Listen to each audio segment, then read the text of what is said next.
Welcome. This is Podcast. I'm your host, Zach Schwartz, and we're back today after a little bit of a delay. I had some throat problems, non-COVID, I promise. So that obviously prevents me from talking, although my roommates told me it didn't stop me from talking to them about everything. So that is funny, but we're back here with microphones. So, and of course, with our at least monthly check-in here with college football, I think we're going to keep doing this throughout the coming months to just go over the big picture things and preview some things coming up as well. Unless, of course, something like Alabama loses, then that we're going to do an immediate pod after that for that type of reaction. And of course, that means today it's going to be Luke Lengel joining me, and then later on in the week we're going to have JJ on to do the same type of deal with the NFL, and then I got a general type of info podcast with Parshva Sangvi coming later in the week. So we're going to try to bang out 3 of these this week to make it up to you guys that we have not done this for last week at least. So Luke Lengel joins me now. Luke, how are you doing today? Oh, I'm doing fantastic. College football is back and in full swing. Chaos is already a brewing. Yeah, I mean, I feel like this season especially we knew it was going to be super weird in some type of way, and it has been. For instance, like Houston not being able to play a game yet, even though they've had 5 games scheduled. Stuff like that's super weird. And I think that also just like it's the sport where it plays in to it. Like, it's just like, yeah, this team had, like, I think there was some game or something like that where Bo Nix was punting for Auburn the other week because their punter was just out. They didn't say it was COVID, but the punter was just gone, so Bo Nix was punting, the 5-star QB. Nice. And like just college football, just this is what it is. This is nothing's perfect for a pandemic. I'm not trying to offend anybody like that or anything, but like, whereas the NFL is just like, oh, wow, this is really, this is sad. Like the Steelers-Titans game this past weekend got postponed type thing. College football, it's like, yeah, it just adds something else to it that, of course, like it's almost tailor-made for it. Yeah, definitely. And we've kind of seen, like, leading up to the season, how unorganized the NCAA has been, and just adds to the chaos. So it's not all too surprising that, there's stuff going on already. Yeah, I think a lot of people, when the pandemic continued on, they went to seeing how it affect the fall sports type thing in the NFL and college football. And whereas the medical experts were thinking how it affect that type thing, I think the college football fans were like, oh, we already know how this is going to go. Like, this is just going to be a disaster.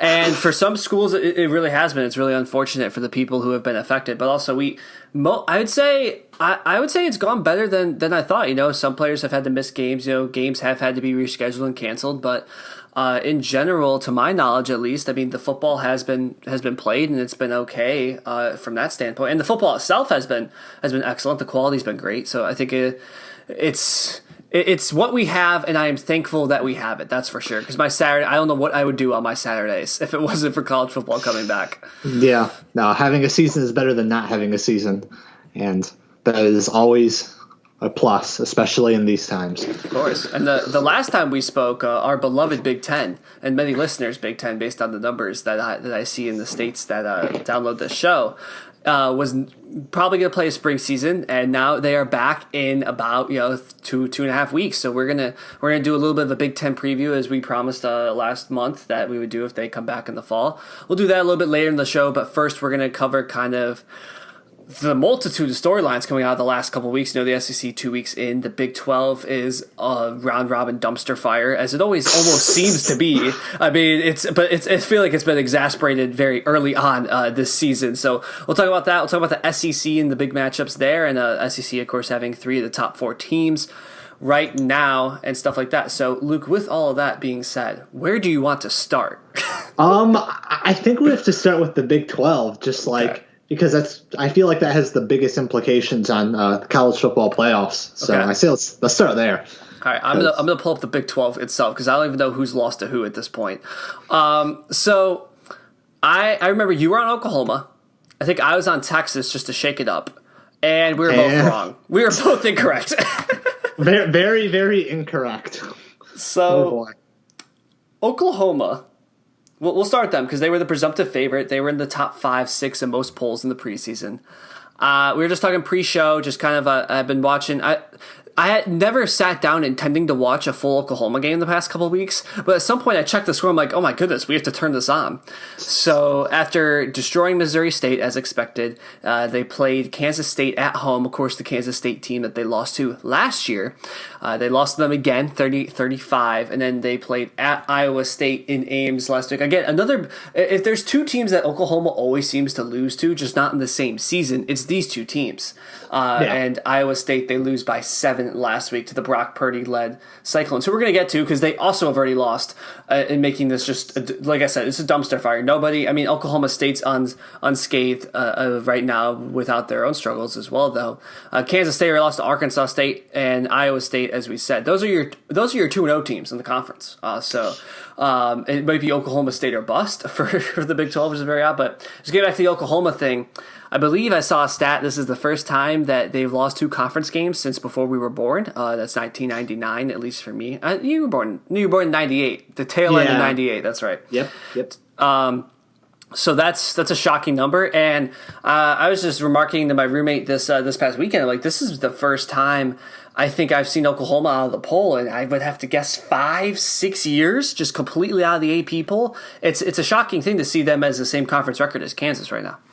Yeah, definitely. And I think in the last podcast, at least for me, I was so high on Oklahoma is because, just year after year, they've been like quarterback university, with Baker Mayfield and Kyler Murray, and then this talented freshman Rattler coming in.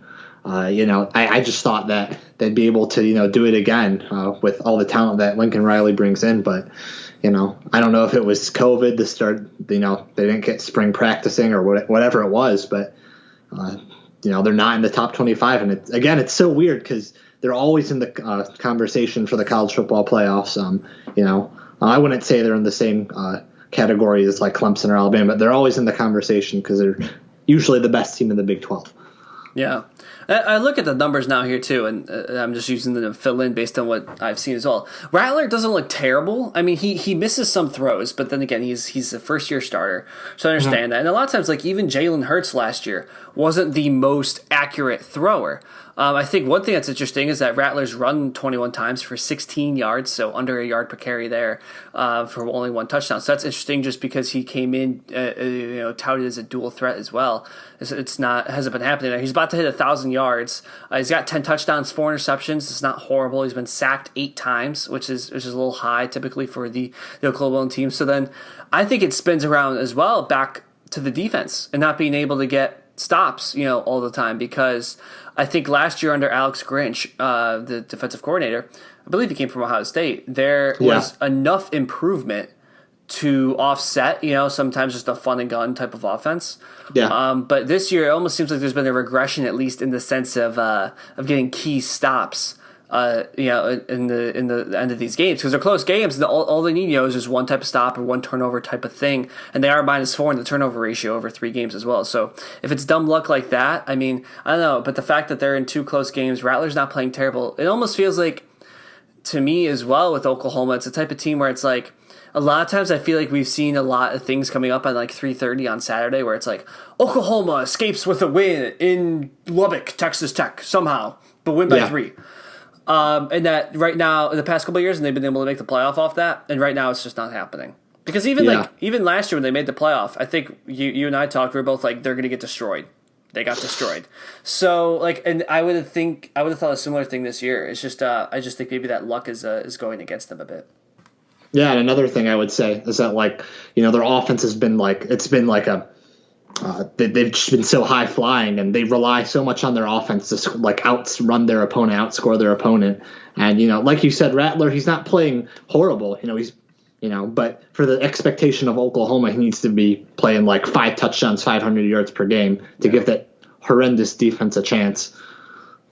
Yeah, no, I agree with you completely. So it's I don't know if I saw Oklahoma, 0-2, obviously. They have not played a ranked opponent yet either, so they still have to play. They played Iowa State, obviously, who I guess is now ranked, but they still have Oklahoma State. They still have TCU, who just had a big win over Texas on Saturday. They still have Texas. Baylor's always a tough team. So they haven't even made the meat of their schedule yet. So it's going to be really interesting to see if Lincoln Riley is able to turn that around, the quarterback whisperer up there in Lincoln. Is it Lincoln? It's not Lincoln. It's Norman. Yeah. Norman, sorry. Norman, Oklahoma, I think. Yeah. So, yeah. And then other Oklahoma thoughts we can have. Do you have any other Oklahoma thoughts? We're going to talk about Texas, so we can reel it in. I mean, they're probably out of the playoffs. I mean, especially at the shortened season. Really nothing they can do unless, like, the SEC implodes, which we've never seen really happen before. So, yeah, and even with the SEC, at least, you can say that there's a gauntlet of teams there, and we'll talk about them for sure. Yeah. The Big 12, it's like, okay, so this team looked good this week, and this week now they don't. I think that's what we've seen a lot, especially from like Iowa State, for instance. I have no clue what you do with Iowa State right now, for instance. Which we could, I guess we don't have to spend too much time on Brock Purdy, but their games, I'm like, what do you do with that? One team we should spend some time on though, because they are back, maybe not back, we don't know. They're back in the season this year. That's where they're back. The Texas Longhorns had their annual home loss to an unranked opponent. Let's go. Week 4, I guess their third game to TCU. I'll say TCU is a tough opponent. The line came in at 10.5 for this game, I believe, right before kickoff, and I was like, that's too high. That is too high, and TCU, sure enough, they won outright. Gary Patterson came in there and won with Max Duggan as his quarterback now. Oh, Texas. Did you watch this game? I watched this whole game. I did not, no. So there's a play where, first of all, back and forth game. Ellinger, I looked down in the third quarter. At one point, his stat line was like 14 for 30. 200-something yards, 3 touchdowns, and a pick. So he finished let me see what he finished the game with, actually. I'll do that. Because the completion percentage was terrible. The yards weren't bad. And then he had like 4 touchdowns and was running the ball. So I'm like, what once again, what was here? Okay, here we go. 17 for 36. Horrible. 236 yards. Okay. 4 touchdowns and a pick and 49 rushing yards. And I was like, what is that performance? It's Texas. It's the Ellinger question, isn't it? Because I know, like, last year I thought he could take a step forward, win the Heisman. This year I picked him to go to the playoff. And he misses some throws where I'm like, you have to make that throw if Texas is going to be a top 10 team. It's the type of throw that even like at Alabama, for instance, Mac Jones won't miss that throw. Like Kyle Trask doesn't miss that throw. And of course they have incompletions, all stuff. They're not perfect, but there's certain throws where it's like you just got to hit that. I think it's the question of Texas. I mean, here we are again. Yeah, well, I think like I don't know. It's been like 3 years they've had Ellinger or forever or whatever. It feels like when we first were introduced to him, like he was so good for how young he was, and we just expected him to get better and better. But he really hasn't made that next step, and it just results in Texas, like you said, losing at home to an unranked opponent every year, and then they kind of just drop off from the playoff conversation.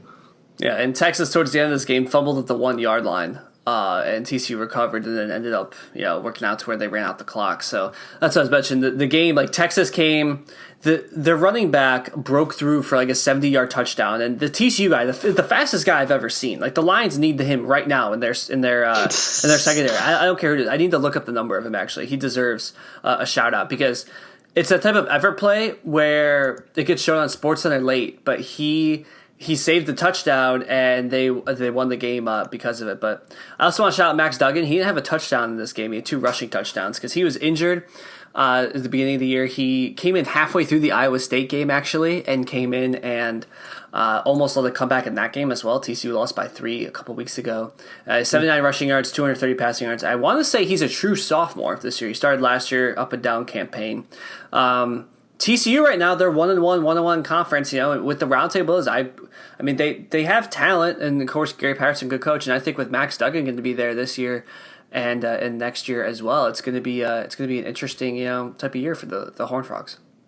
Definitely. I mean, anything can happen in the Big 12 and TCU. Obviously we talk about Texas and how they're bad, quote unquote, or whatever. Well, not bad, but they kind of blow games. But they are a talented team, and TCU did beat them at home. So definitely worth giving them some respect. It's interesting to see how they're gonna deal with the rest of the Big 12 schedule. Yeah. So I think we can work through here the rest of the Big 12 with.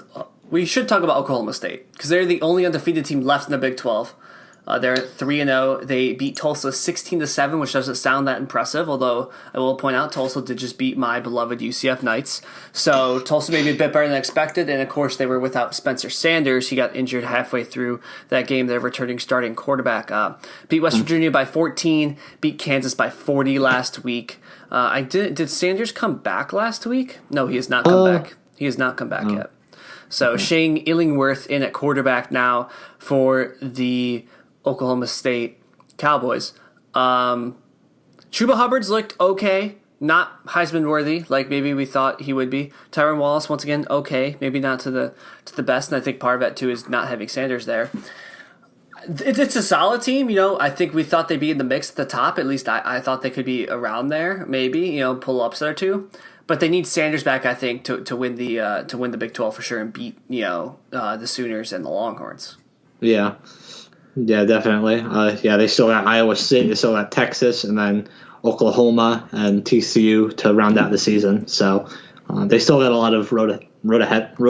They got a long road ahead of them. But maybe they could be the team that pulls it out. Who knows? Yeah, I agree. So I'm trying to see if there's an update for Spencer Sanders, but there's not anything until the 28th. It was a high right ankle sprain as well. So it's probably a couple week injury. So who do they have this upcoming week? They have anybody? Is it a bye? No idea. I'm not seeing them on my schedule. Oklahoma State.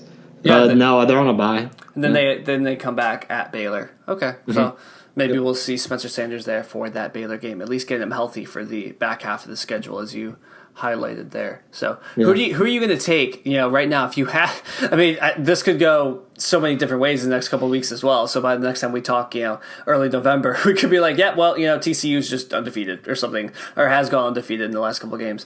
Something like that. It's that weird right now. Do you think you're leaning towards a specific team? No, man, I don't even know. I still think it's going to be Oklahoma. I don't know. I just think they're the most talented team in the Big 12, and with how unpredictable it is, it's impossible to pick one of these teams like Iowa State or, Oklahoma State to say that they're going to win out. I think that Oklahoma just has a lot of talent, and they have the best chance of, winning out. So yeah, I'll take Oklahoma to win. I don't think they're going to make the playoffs, but I still think they might win the Big 12. Yeah, I would concur with that assessment. They have the most talented team. It's super weird to say that, that now that they're unranked and stuff like that, but do I actually believe in Texas right now? No. I haven't seen Oklahoma State play a full game with Spencer Sanders, so I have to reserve judgment on them. And of course, Oklahoma also has Lincoln Riley, the best coach in the Big 12. Yeah. And I think this is going to be interesting Red River Showdown this weekend there at noon on Fox in the Cotton Bowl there. With both these teams reeling from losses. So there'll be an interesting rivalry game there on Saturday. So there you go. And Kansas, at least for the very least, for people concerned about the Big 12, Kansas is 0-3. So not everything is insane in the Big 12. There's some things that still make sense. Yeah. Shall we transition to the best conference again, unequivocally, in football, the SEC? Oh, I thought we were talking about the ACC. Oh, yeah, let's go to the SEC. Let's go to the SEC. They have do they have 4 top 10 teams in the AP poll? The SEC or ACC? The ACC. I'm just looking. Oh goodness. They got Clemson, Notre Dame. I forgot about Notre Dame. Yeah, they do. They have 4. Yeah, and the SEC has only 3. Yeah, they only have 3: Alabama, Georgia, and Florida, right? Yeah. Wow. No. Let's transition to the SEC. That would have been a really clever lead-in had I looked at that before. That I could have done that. Be like the best conference football, the ACC. But yes. Okay, so the SEC, yes. So as you mentioned, Alabama receiving some first-place votes after they stomped Texas A&M in Kellen Mond there in Tuscaloosa. Georgia dominated Auburn in the Saturday night game. Florida once again beating South Carolina. Those are your second, third, and fourth ranked teams in the country. Other places, Tennessee is up to 14th in the SEC. LSU rebounds and beats Vanderbilt, being the 17th place team. And Mississippi State losing to Arkansas for Arkansas's first SEC win in a couple years. I mean, just Lane Kiffin and Ole Miss has been a ton of fun the past couple weeks. With all of that, you want to go like top to bottom here? Yeah, I say let's start with Alabama because they're probably the best. Yeah, they're definitely the best team in the SEC right now. They've looked very dominant, especially against Texas A&M. Mac Jones, who isn't no Tua, but he lit them up. Yeah. With all the weapons they have. Yeah. Yeah. Do you remember when we were kids and like Alabama didn't have good quarterbacks?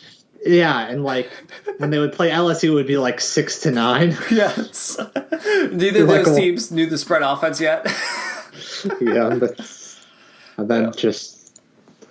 Yeah, Mac Jones looks insane. The wide receivers, as much as we made about them losing, some talent to the NFL, obviously, this past offseason, they still have Jalen Waddle. They still have Devontae Smith there, so they kept half of that wide receiver core from last year. And of course, there's just 5 stars behind them there. I mean, Alabama, they look great. I didn't think the line coming into the AM game. I remember looking at it, I was like, because A&M was about 13th or so, I think, at the poll, and it was an 18-point spread. It didn't seem off to me because Alabama really is only going to be challenged by a couple games unless they just take a day off. We've seen that before. They've been upset by teams like Ole Miss and stuff like that in the past. But they were decent Ole Miss teams, I should add. But unless it's one of these other teams, unless it's a Georgia, a Florida, a Clemson, an Ohio State. We get to Miami. I don't know about that one. These type of games. Those are the games that Alabama is going to be challenging. I mean, we'll see one of those coming up. They welcome Georgia in, I think, 2 weeks. We looked it up pre-show on the 17th. Yep. So that's going to be a big matchup there to really get a feel for these two teams, especially because Georgia had such an uneven week 1, and then week 1 for them, and then obviously came back and slaughtered Auburn at home. So it's interesting, at least that, because I think sometimes with the SEC teams, we read so much into the first couple of weeks. It's like, well, what can we really gather? Because I'm not shocked that Alabama beat A&M by 28. So that's where I'm at least with them. No, me neither. I mean, they've been in the playoffs almost every time or almost every season. So, it's not surprising that they're as good as they are. And with Nick Saban at the helm, they're always going to be in the conversation. Yeah.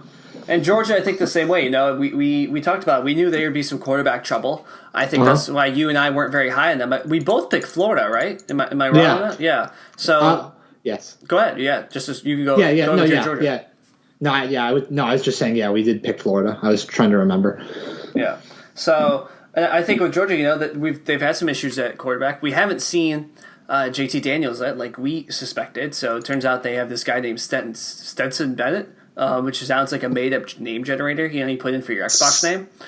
But hey, I mean, he had an uneven first game against Arkansas. They eventually came out and won that game, and he did enough to win past Auburn 27-6. Although I think I credit that win mostly for the defense there. So I don't know if that's the answer. I think with that, and then if we just want to bring Florida into the conversation here, I would say that for people that were questioning whether Florida would be this good, and it does feel weird to see them with a number 3 next to their name again. But Florida, so far, they play South Carolina and Ole Miss, and the defense hasn't been great. But Kyle Trask looks fantastic, and I think that was our big thing, is just that Kyle Trask is if he's gonna take a step forward here, Florida's a real contender for the SEC. And so far, both those predictions, I mean, I think we had great foresight that they seem to be panning out in that direction. Yeah, definitely. I think of the AP polls right now, it's 2, 3, 4. Those 3 teams, I think they've really separated themselves from the rest of the SEC. And, Alabama, obviously, very, very good offense. Georgia, just a stifling defense. And, Kyle Trask looking really good for his first 2 games. And, like I said, they've just been head and shoulders above the rest of the SEC. And all 3 of them have a chance to make some noise in the college football playoffs. I will say if you look at Florida's schedule too, it's interesting because with the redrawn schedule, they didn't necessarily pick up too many teams that they wouldn't have played in general. They're at A&M this weekend, which is going to be a big game. A&M maybe could be feeling down after getting stomped by Alabama, could be motivated. You're not sure about that one.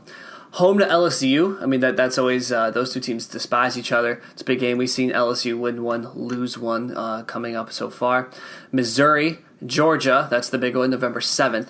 And then the rest of the schedule. Here's the rest of their schedule. Arkansas, at Vandy, Kentucky, and at Tennessee.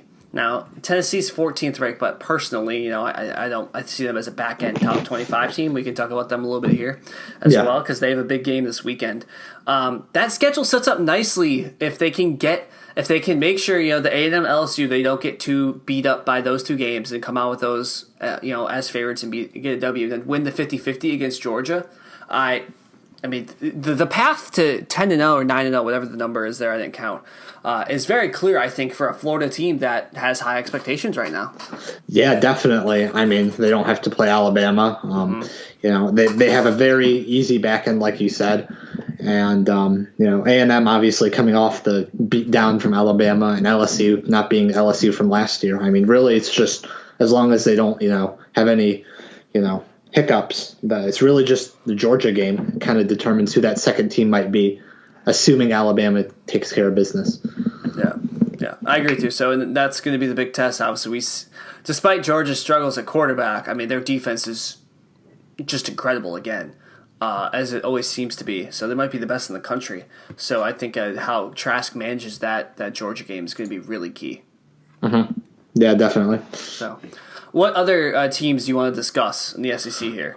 You did say Tennessee. I mean, they're 14. They're 2-0.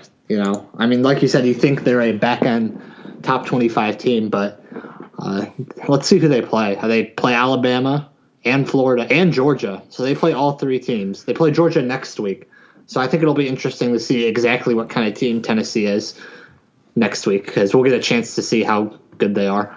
Yeah. They beat South Carolina by 4, beat Missouri this past weekend by 23. I think Tennessee's making steps forward, right? Obviously it's been a long, long road for them to try to get back to national prominence. I think Jeremy Pruitt's a good coach, and I think he has his program going in the correct direction. I don't think they're a top 15 team yet. It does not feel, it feels almost like, a lot of it too, I think is we were talking about this pre-show as well. We'll get into it, the Big Ten. The polls are at a weird point because the Big Ten teams, the Pac-12 teams are in there, but they're not properly rated. Like Ohio State is higher than 6th. I don't care. I put them probably above Georgia. I put them 3rd right now. I think that's a fair place to put them. Yeah. Until we at least see them in action. Penn State, I'd bump at least ahead of Miami. Maybe you could talk me into Notre Dame possibly. Just based on it, that's probably what we saw in the preseason poll. It's just messed up. Wisconsin over Tennessee easily type thing. So I think they're in a weird spot, but just seeing them 14th just gives me that odd feeling with some of these teams. Let's see. I'm looking let's see what the number is, the line. So Tennessee's a 13-point underdog at Georgia this weekend. And it's interesting to me because I was going to say I wouldn't be surprised, if they come in, they play hard under Jeremy Pruitt. But it's, if they lose by 2 touchdowns, I feel like that's the most likely outcome compared to Tennessee actually, being close down to the wire, right? Mm-hmm. Yeah. So... Yeah, but like you said, I mean, this is a measuring stick game for them, and like I said, I don't think they should expect to win. But if they fight hard with a team that has been knocking them silly the past couple of years in the SEC East, I think that's a remarkable step forward. Yeah, definitely, and I mean they do have to play all 3 of the big teams in the SEC, and Jeremy Pruitt's trying to take that program to the next level. I think if maybe they could get one of those games, it would be really huge for that program going down the line. So right. I will have one of my eyes at least looking at Tennessee, seeing what they're able to do this season. Yeah, they're an interesting team. I think them and Auburn are the 2 teams in the SEC where you're like, this could go like a 4-6 type year. This could go a 7-3. They have the talent. They have a coach that's at least done success. Has been successful somewhere, but just. you kind of throw your hands up in the air and you're like, yep, let's see where this goes. If this were one simulation, it would go like this. If this were another, it could go like this. And I think we saw that, with Auburn, beating a decent Kentucky team in the first week and then just getting run over by Georgia this past weekend. Mm-hmm. So, yeah, we'll see. Yeah. So, any other SEC thoughts? Do we want to? I mean, we kind of touched on LSU. I think this is kind of what we expected. They'd be around this range in the transition year almost, especially with Jamar Chase not opting back in. Yeah, I don't think we're not changing our predictions, right? Month in. No. Yeah, not with you. Yeah. There we go. Okay, so the best conference in college football, as you pointed out. Yes. The ACC. Clemson has looked. I guess Clemson in the sense that I'm not surprised they only won by only by 18 this past weekend, even though the line was 30, something like that. They've had a couple quarters where this is odd, but I also think that when this team is ready, we've seen Trevor Lawrence turn it on. And do this type of thing. Even last year we saw it. So at the end of the day, their season comes down to Notre Dame. And that's it. Mm-hmm. I don't even they're playing 7th ranked Miami this weekend. I don't think that's going to be. They're at home. I don't think that's going to be a close game. It's the ABC game, and I get why ESPN has to throw it on ABC, for that night game. But I don't see that being a close game. No, I mean, obviously De'Ara King, very talented, but Clemson, they're just too talented all around, I think. And I feel 7 is too high for Miami right now. And I'll say, I'll let you go here. Pre-show, you said that North Carolina at 8 felt way too high for you. Would you care to explain? So they only beat Boston College by 4. Sam Howell being a sophomore.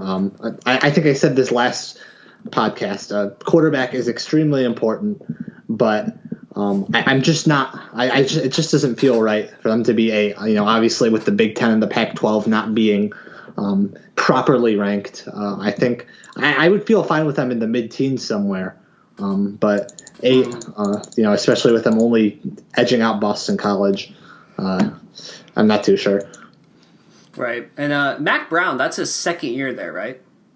Not sure. Second, third, maybe. It's early. It's early in his tenure, which is crazy because he's 85. I feel this is similar to Tennessee. I think North Carolina's farther along than Tennessee because they do have a quarterback and one that's young of the future here. But it's a similar type of thing where it's I think we're putting the cart before the horse here a little bit, putting them in the top 10. If Penn State were to play North Carolina tomorrow, Penn State's at number 9 for reference for people. I think I'd take Penn State by 10 points easily. Yeah. Yep. Type thing. So that's where, and they play Virginia Tech, and once again, Virginia Tech's another team where I look at them at 19th, and I get it, but also really? I'm not sure I've seen enough yet, and of course, I don't know, the polls haven't seen enough, that's why they're usually so wrong at the start of the year. So that's going to be an interesting game, I think, for both teams this weekend, is just seeing, all right, like you said, I watched most of that Boston College game, and North Carolina just, they couldn't put them away. They never could. Sam Howell had a tipped interception at the zone 5-yard line that got them back in the game. They just couldn't put Boston College away. And credit to Boston College, they're a decent team. I think we'd see them as a 7-5 team in a normal year in the Motor City Bowl, type team. So a top 10 team doesn't beat Boston College by 4. They just don't.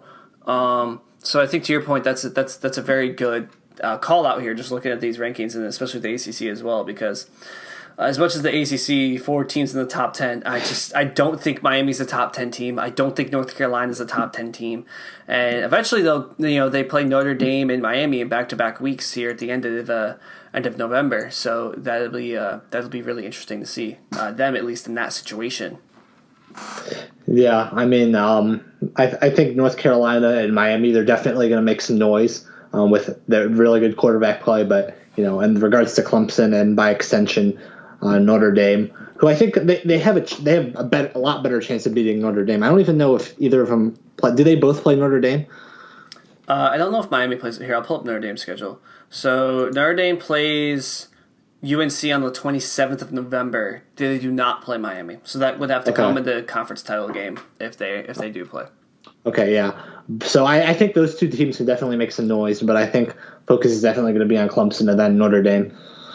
That game on the 7th. Yeah, that I think that's going to be a big game, and then we'll see a rematch in the postseason as well, or the title game as well. Because I think it's just the top two teams playing each other. So I think we'll see it again, and I think Clemson. There's no reason for me to think Clemson wouldn't make it. I think Notre Dame's been decent, but I think it's the same questions we had about Ian Book. It's just there's these quarterbacks. They end up being 3-year players. I think this is actually probably the definition of a Wisconsin quarterback. It's just like, they're decent. They're going to get you 10 wins, 9 wins every year for sure. But it's just like, you're not going to win a title. It's going to be, you're going to remember him as a nice guy, but he's not going to the NFL. That's the definition of Ian Book for Notre Dame.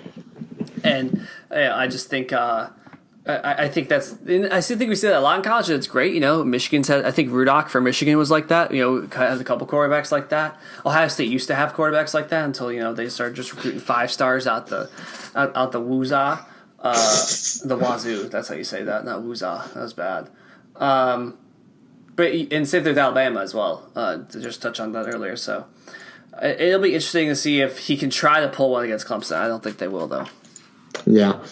Definitely, definitely looking forward to that Miami-North Carolina match. See where they both are at that point. That's on the 5th of December, so that's a little ways away. But yeah, that'll be a good game. I think a lot of times, like for I think the ACC is very and the SEC sometimes it's kind of murky where the tiers are, right?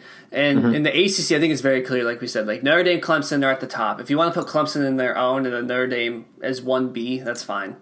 Yeah. I think like you have Miami, you have North Carolina in that like 3rd, 2nd tier, whatever like that. You have Virginia Tech kind of looking to jump up there. Maybe this year after having a couple of down years, that's possible. So I feel like.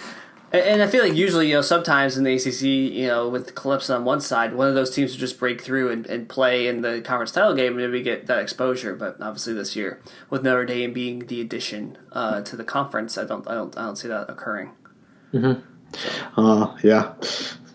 So, yeah. Can we laugh at Florida State real quick?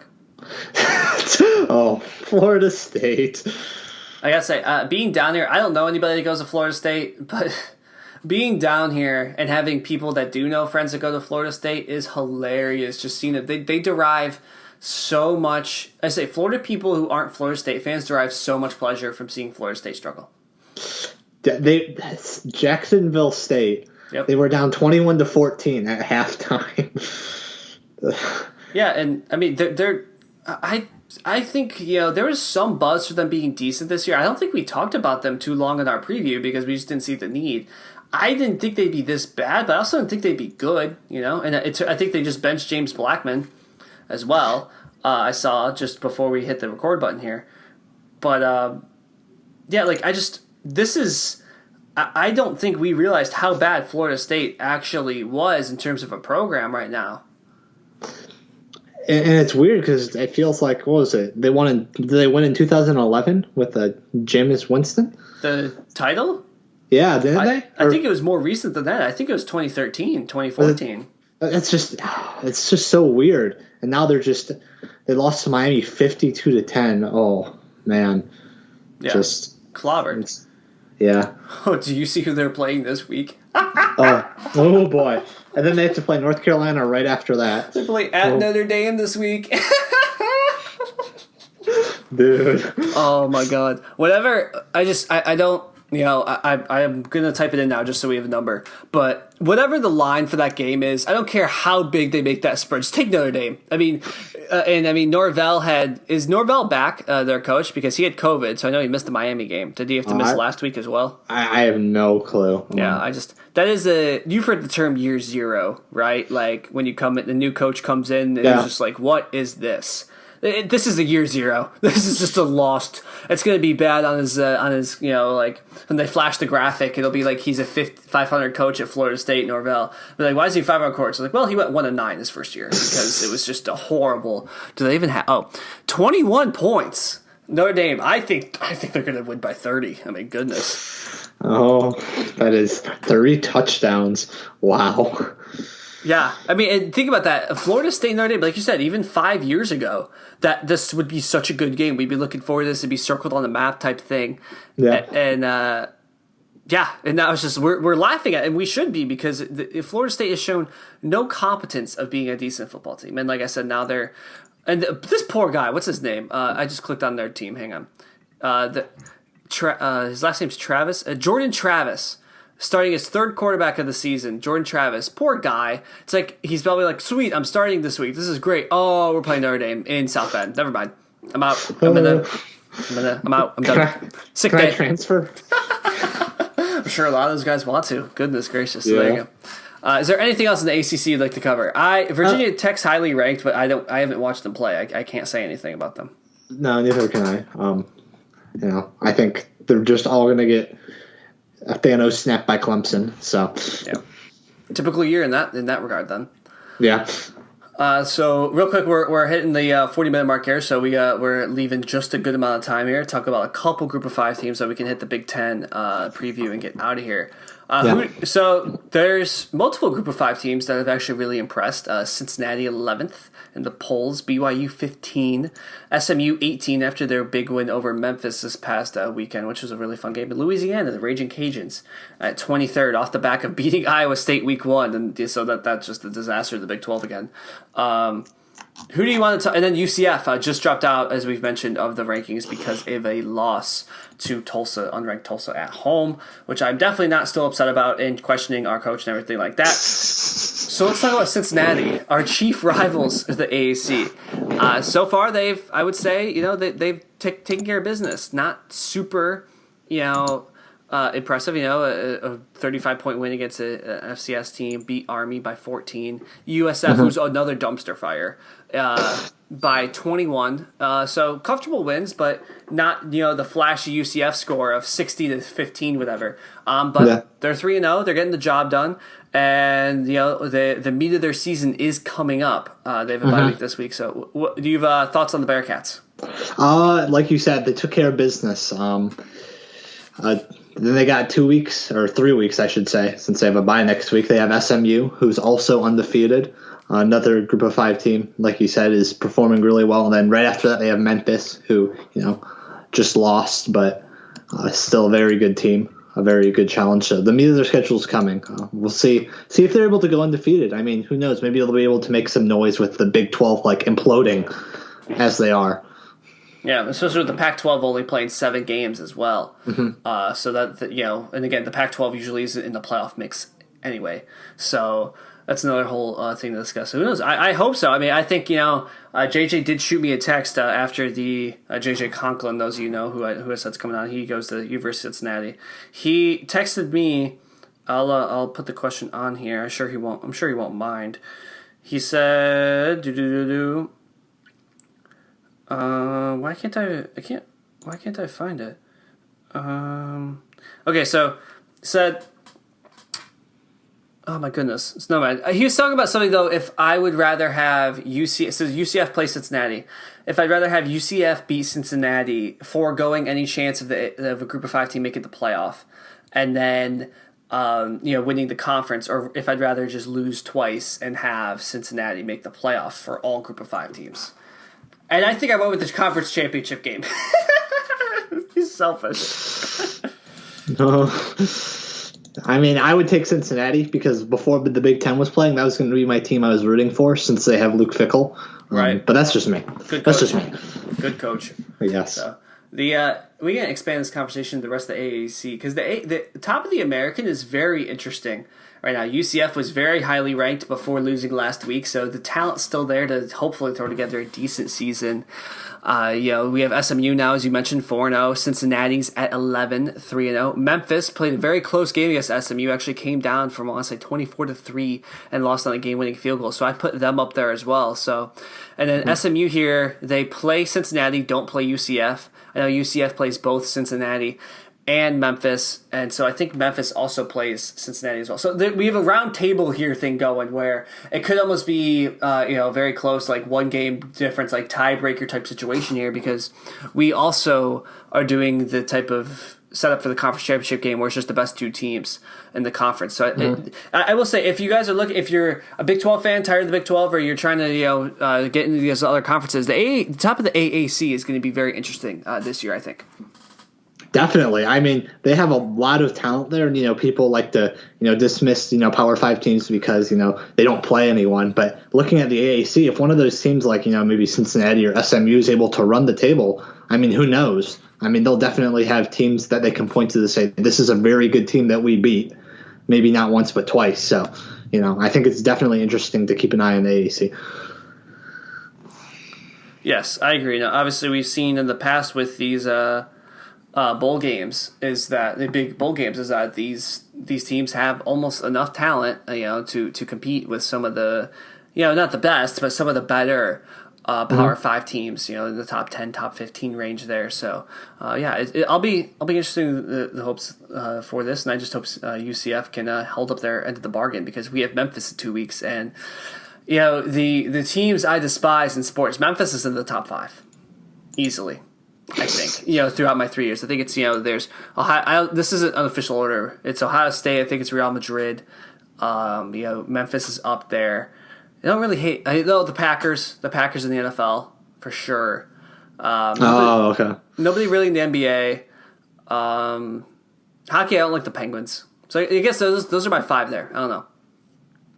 Just off the top, I don't know why it didn't even matter. I'm making my own segment here, but Memphis. It doesn't even matter how good or not they are. They're just like, I'm gonna be 60. They'll be like, Dad, why? Memphis has been 3-10 or 3-9 for 6 years. Like, you don't understand.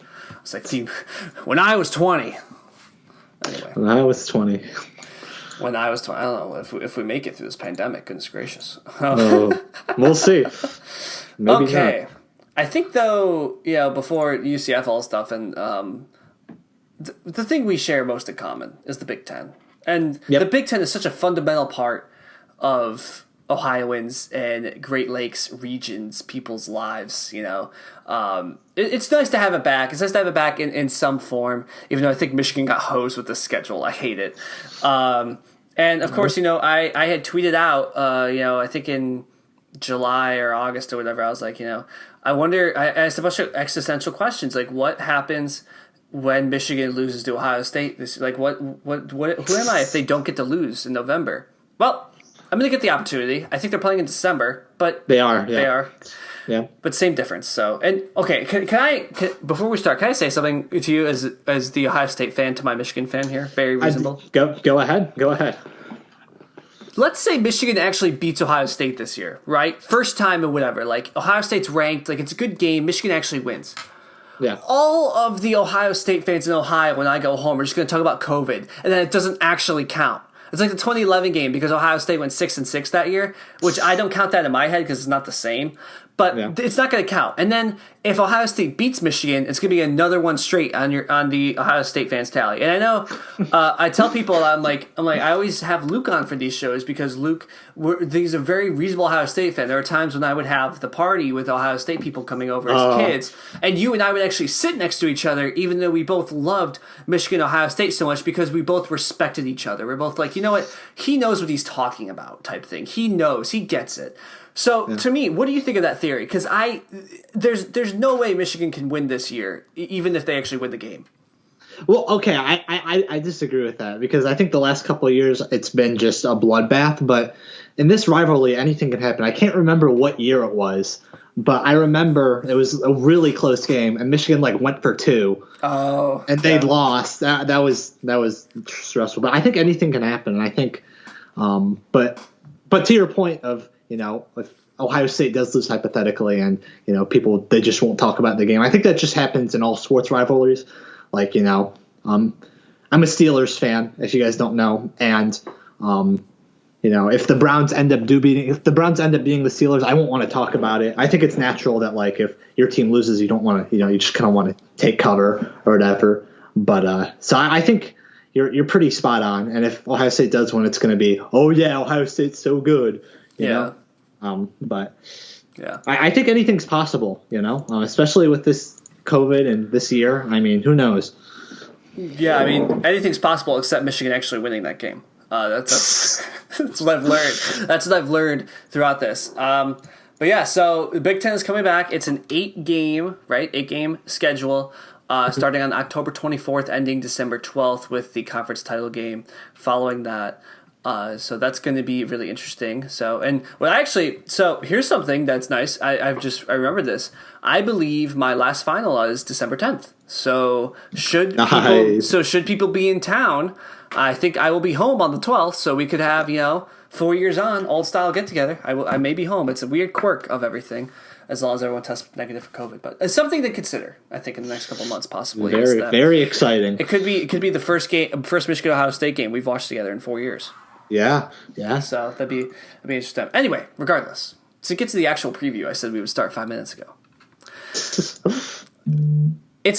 This year is, I think, very. A lot of times, we just say it's status quo, status quo. I don't think this year's status quo because there's actually a lot of shakeup at some of these programs. Michigan being one of them. Ohio State's very consistent. Justin Fields comes back. There's some turnover in the wide receiver core and the secondary, that type of thing. But they're the favorite. Penn State's most likely to be their challenger there with Sean Clifford in their division. And then there's Michigan lingering there with the talent, but not being able to do that. There's Wisconsin, the other division. Minnesota was on the did really well last year. Obviously, broke out. Tanner Morgan returns at quarterback, as does Rashad Bateman. So that's something to watch for. That's one where I look at. They're 25th in the poll right now, and I'm like, they're going to be I would put them above Tennessee. Now type thing. I think Minnesota will be actually very good this year. And of course, Michigan plays them. It's not even week 1, but it is. But you get the idea. So I'm high on Minnesota this year at least. Actually challenging Wisconsin over there in the West Division or in the. It's West, right? It's the West Division. God. Yes. Okay. Yes. All right, cool. So I think Minnesota's going to be. So I think the top of the Big Ten looks similar. But I think, it's an interesting year because there are some developments at each school where we actually might get some movement on that top, I guess is my main point. Mm-hmm. Yeah, definitely. We got kind of the traditional powerhouses the last couple of years, Ohio State, Penn State. Minnesota did really well last year. Again, I'm really surprised that they're 25th. Michigan having a little, turnover with the quarterback position. And, Big Ten's going to Big Ten, so... Mm-hmm. Would you like to go ahead and give just an overview of your Ohio State Buckeyes? And probably, you know the roster in and out, once the season starts, and you may not have done all that homework yet, but just who are the next couple, 5 stars that are going to break out this year? We're going to be like, yeah, that guy, really good, just like Chase Young last year type thing. So speaking of Chase Young, I think we've gone from Joey Bosa to Nick Bosa to Chase Young. Now, I don't think that we have someone that's better than Chase Young because it's kind of gotten progressively better throughout the years. But we do have a 5-star who's developing a little bit. Zach Harrison, I think, is one that's interesting to watch. He's very physically gifted, and I think he'll make some noise this year at the defensive end position. So that's one player for me to watch out for. And then in the wide receiver core, I believe they returned a couple players, but a couple went off to the NFL, correct? Yes. So we do return Chris Olave. We have Garrett Wilson, who was a 5-star as well. And we lost Benjamin Victor, Austin Mack, KJ Hill. Yeah. We lost a lot of receivers. So that's going to be a little shaky this year. But I think we have a lot of talent in that regard, so I think we'll be okay. And is it Master Teague taking over for a running back? So I'm not 100% sure because he had an Achilles injury. I'm not sure if he's all good to go. I don't think it was an Achilles tear. But so we have Master Teague. I think he's the number 1, and we also have who is it? Trey Sermon. Yep. We got a transfer from Oklahoma. Yeah, so I think it's going to be those 2 guys. And then crossing my fingers for DeMario to get some playing time as well. I know, of course. The best recruit ever out of North Ridgeville High School there is DeMario McCall. So the thing is, Master Teague, first of all, one of the best names in college football, I think. Yeah, I was. Yeah, when he was really good when he came in. He's not very fast like J.K. Dobbins, but he's more of a bruiser. He's very physical. Yeah.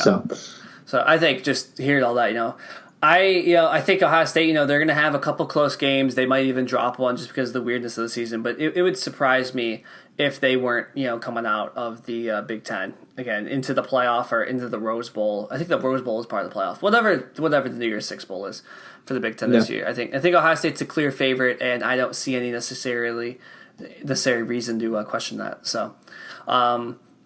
Also, I don't want to go necessarily team by team here. We'll touch on all these teams, but I think it's kind of interesting. So, out of the group of, I'll say, Penn State, Michigan, Minnesota, and Wisconsin, who do you think is the primary challenger to Ohio State this year? Because sometimes this position rotates. I don't mean obviously playing in the title game, but who's going to give Ohio State the most run for their money this year, do you think?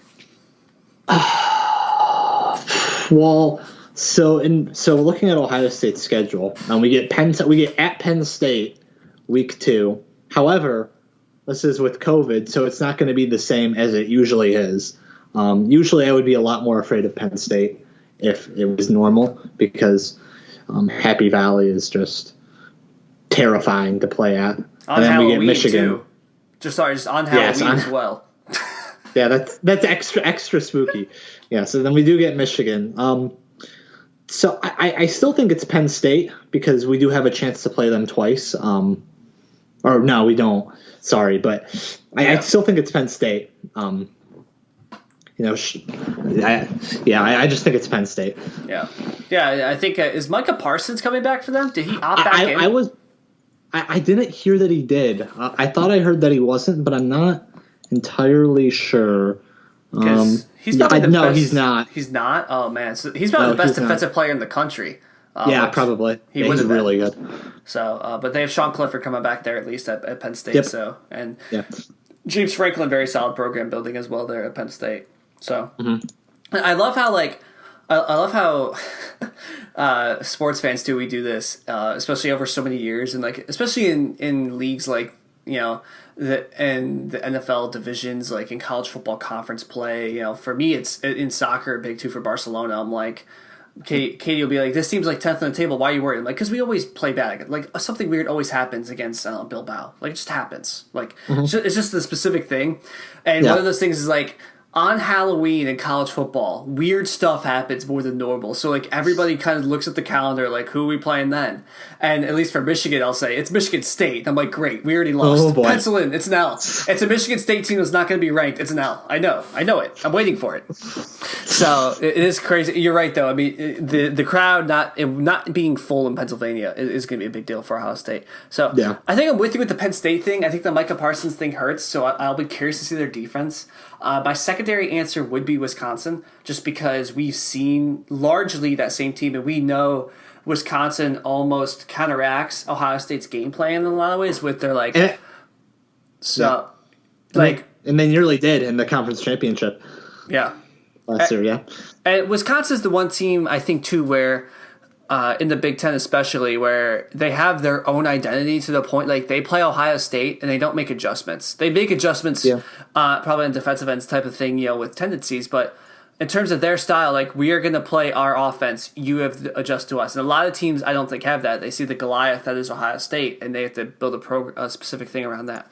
So I think Wisconsin, just in terms of matchup, but people are really sleeping on Minnesota. I mean, if there's one thing to take away from the Big Ten, Minnesota, I think is going to be really good. It wouldn't. I don't think they would beat Ohio State. That would be shocking to me, just because of the talent gap. But if we see Minnesota in the conference championship game, I will not be shocked.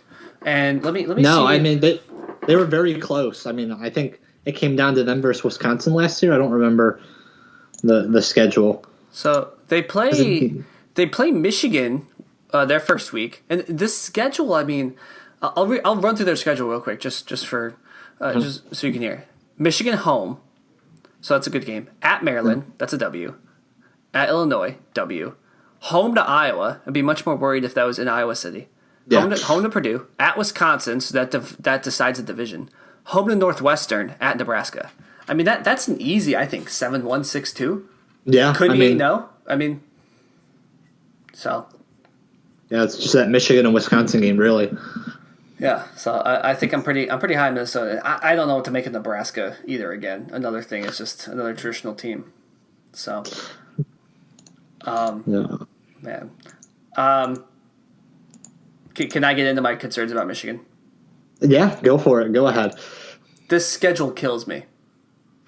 All right, let me take a look. Let's see here.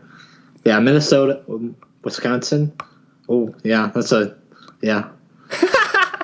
couple of teams. That's a few teams. The Michigan State one on Halloween kills me because you think Michigan in the shortened season should go 5-3, 6-2. I just this could be 4-4, and very easily.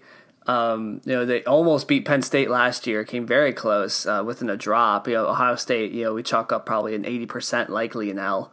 Wisconsin's always a tough game that we for some reason I feel like we play Wisconsin every year, even though they're an out of division opponent. I don't know why. I could be going crazy, but it seems like that. I don't know. I don't know if I should look into research at that, but there's a new quarterback you mentioned. It's going to be Joe Milton, I believe, because Dylan McCaffrey, who I thought would take over, is out of the program. He's transferring. We lost a lot of talent on the defensive end, and again with wide receivers as well. Tariq Black's gone, Donovan Peoples-Jones is gone. It's going to be a very new Michigan team, and I'm apprehensive because when Michigan has had change, it usually doesn't really go perfect early. Mm-hmm. So I don't know. I mean, but then again, we've seen sometimes these quarterbacks come in and they just light it on fire. And if that happens, we have a chance. Zach Charbonnet's back at running back. Chris Evans is coming back at running back. Mm. So at least at running back, we'll have that running game. Hassan Haskins as well. I'm not hopeful. I think a lot of people like we were mentioning earlier, like anything can happen, especially in COVID. I don't feel good. Like we have the talent, but I don't have any evidence to see how this would be a good year compared to the last ones.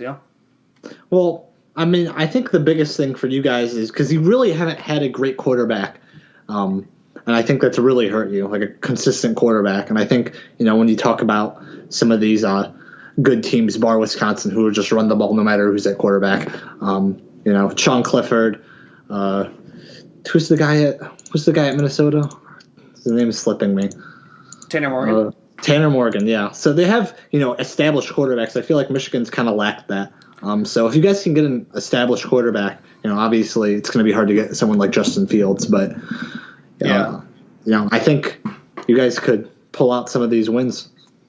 Well, we'll see. I mean, we thought Shea Patterson would be that as the transfer. Harbaugh was relying on the transfer portal for a while. Jake Rudock, Shea Patterson. Patterson just never took that next step that they thought was possible the last 2 years. So, I mean, who knows? And that's what's weird about college football, too, is that, with a lot of the NFL guys, you're like, all right, year to year, you're like, this guy should be approved, this type of thing. Like, I've never seen Joe Milton play, really. He's played a couple snaps.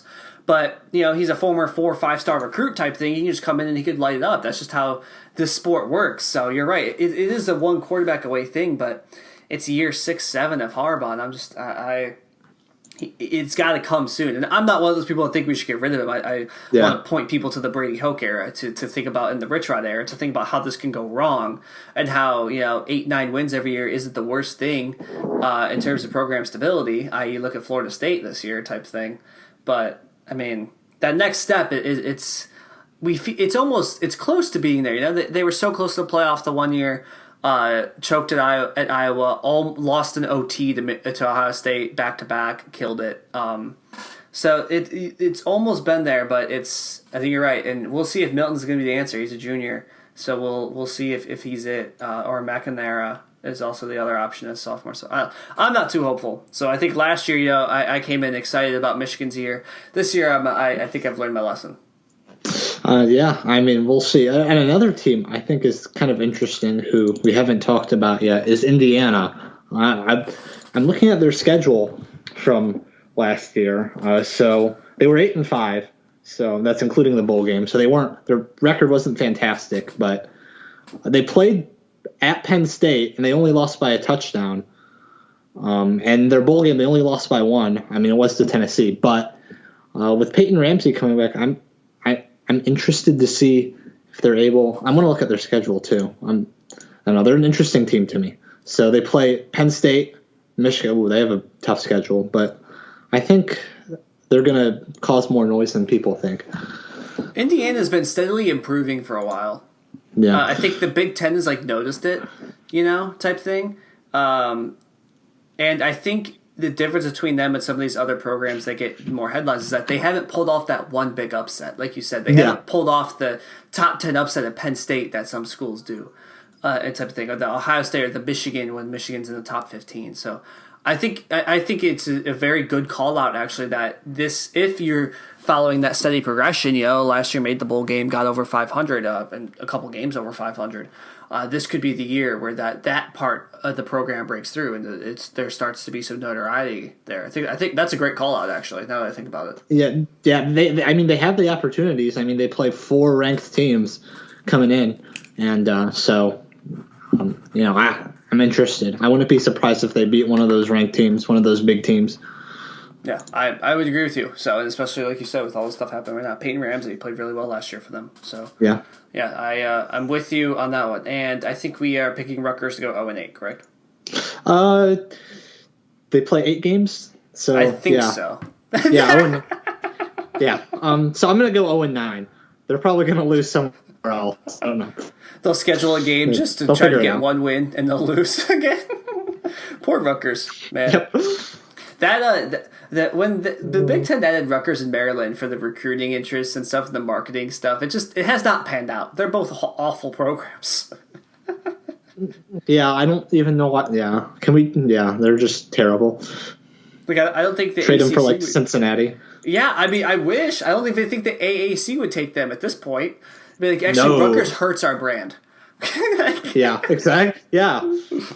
So yeah, that's crazy. So we do have to make some picks. I think we're both on Ohio State in the East, right?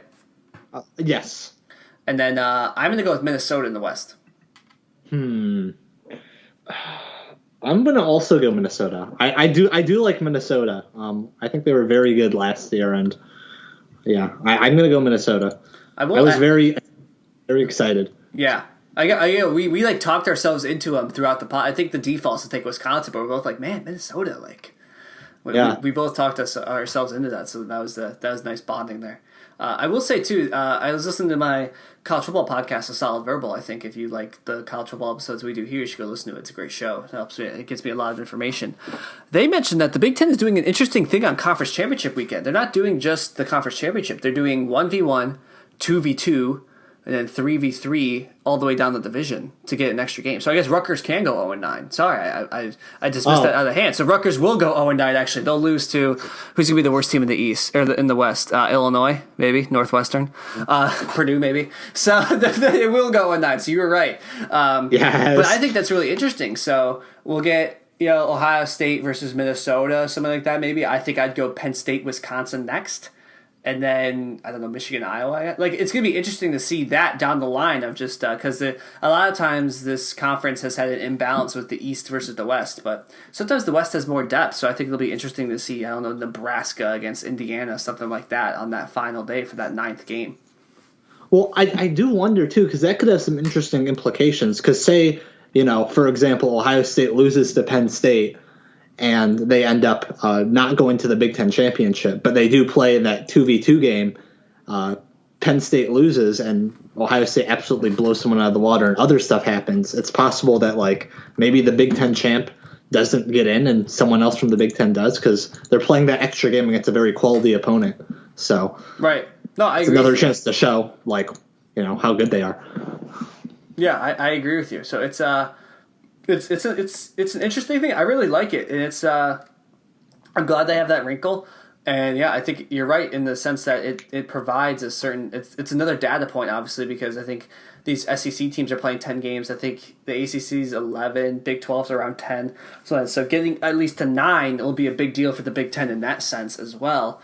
But it's also very interesting, like a win for Ohio State against a Minnesota team, maybe, or was another one against a Wisconsin team is nothing to sneeze at in that scenario. Oh, yeah. And vice versa, if somehow that there's a team that plays really well in that 2v2 game and the rankings are all close, like the top 4 teams are very close, it could be it could be interesting. So I'm just happy that's going to be there at least on the 19th that weekend to see that. And obviously more football I'm going to accept no matter what. Absolutely, 100%. So yeah, okay. Do we have any other college football thoughts? We're at about 70 minutes. Did we miss anything that you wanted to discuss? No, not really. I mean, When's the Pac-12 starting? Because I know they're are they early November or are they late November? It has to be early, right? If they want to be considered. I don't know the exact date though. Let's see. Let's see if you can type faster. Conference schedule. They announced the schedule. Let's see. The 7th, so that's the first week in November. Looks like. Yeah, maybe? first Saturday. Yeah, that's weird. Yeah. November starts on a Sunday. So yeah, there you go. So man, I know. So this is gonna be interesting. That this is how this is gonna set up. Is that we're gonna be doing probably our next pod probably right after Halloween, unless some crazy thing happens that we need to call an emergency podcast. Mm-hmm. It's gonna be after that Halloween date, and I just know something so weird is gonna happen. I don't know what it is, but with everybody except for the Pac-12 being back, so that something bad's gonna happen. Who plays that? I want to see the full list of games that day. Maybe we can try to call this out. Yeah, I mean, let's see, schedule. What is it? Week 8, 9? I don't know. Week 9, I think. Yeah, week 9. Let's see. Penn State, Ohio State, very good. Texas, Oklahoma State. Yep. Memphis at Cincinnati too. There's not too many games, it looks like. LSU Auburn. Oh wait. Oh, LSU Auburn. I found it. Mike Leach with Mississippi State going into Tuscaloosa. Oh no. I'm joking. I don't think Let's that's go. it. I don't know. Michigan State, Michigan. Yeah, so there's some opportunity here. I will say there's some opportunity there for something weird to happen. Yeah, I think what's going to happen is Texas is going to lose to Oklahoma. Oklahoma State will be undefeated, and then Texas will whomp Oklahoma State. Up until this game, yeah. Then the Big 12 will really be stretching. Notre Dame plays at Georgia Tech. That could be like Notre Dame just lays an egg in Atlanta. That'd be hilarious. Nice. But, yeah, so that'll be a fun weekend. So yeah, we'll be back at the latest then at that first week in November, I would say. And if anything else wild happens, we'll be texting about it. We'll be like, "Yep, we got to do this. This is yep definitely." So yeah, I hope everyone enjoyed the kind of update. College football's been weird, but we just made sense of all of it, and we gave you winners for the Big Ten. So I don't know what more you would like from us. Yeah. There you go. So there you go. Luke, thank you for joining me as always. I wish the best of luck to you in everything but your college football team in Ohio State. And I hope you have a good rest of your week, man.